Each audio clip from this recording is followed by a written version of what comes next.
Welcome back everyone to the channel. I scheduled this video to come out on Christmas Day of 2025. This is the greatest chess game ever played.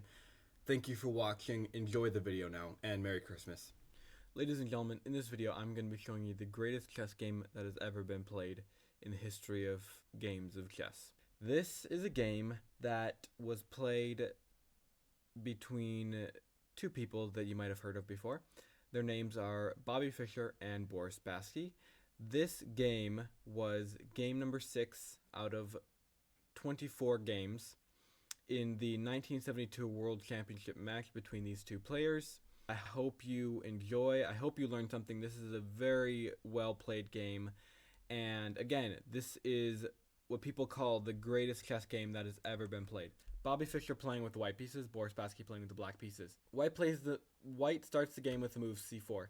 At this point, all they were playing was e4, e5, either Sicilian stuff or like e4, e5.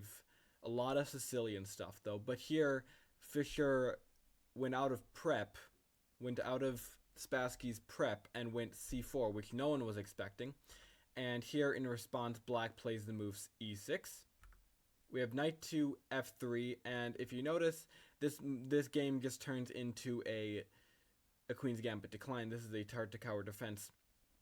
This game is actually not that long. It's only 41 moves, but I'll try to do the best I can to go over it thoroughly and with good commentary and good analysis.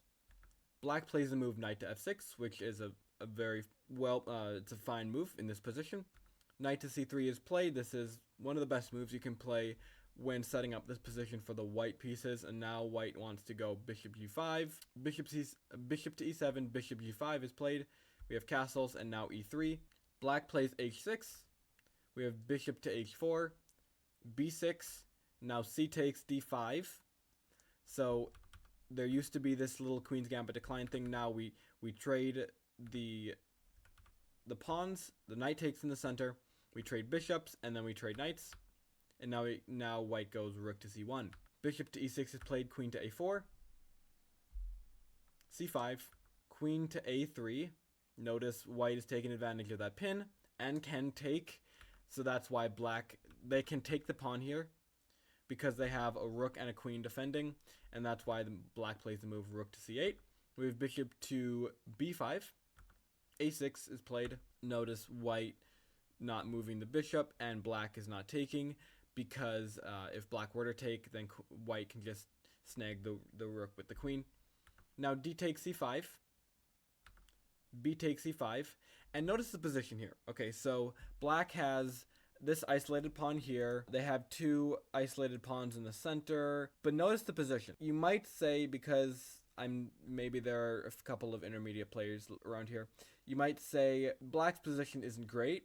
Okay, because they have isolated pawns here. They have this knight here. It's kind of not in a very good position. The rook is still on its home square. This bishop is blocked. But to the people who say that, I would say, look at who's playing with the black pieces, okay? Look at who's playing with the black pieces. This is Boris Spassky we're talking about, guys. Castles by white. Rook to a7. Bishop to e2. So white just goes all the way back with the bishop. Totally fine, though. Knight to d7. Knight to d4. Obviously, black cannot take because they would lose their queen, and this game would be over much quicker than it actually is. Queen to f8. Okay, so why queen to f8? Because now black can take, and if white were to take the queen, then you can take back with the knight or the king. You'd probably want to take back with queen to f8. Now knight takes e6. Okay. F takes e6. Okay, now we have 3 pawns in the center, 2 isolated pawns over here, 1 isolated pawn, but keep watching the game. E4, okay. So this is a sacrifice of a pawn, but black does not take. They're much too crafty for that. We have d4 instead. Now f4, queen to e7, e5. Okay, let's take another look at the position. White has pushed those pawns there to f4 and e5. They have the nice complementary light square bishop, which can get in very nicely on one of these squares here, here if they want to. This isn't great. This is a very nice square for it. It can also get in here at some point. Now, though, white's idea is to bring the queen. but not yet. Okay, actually the engine likes this move, this queen move, queen to g3, but the engine isn't Bobby Fischer, obviously. Rook to b8 is played. So far, nothing is happening, but we have bishop to c4.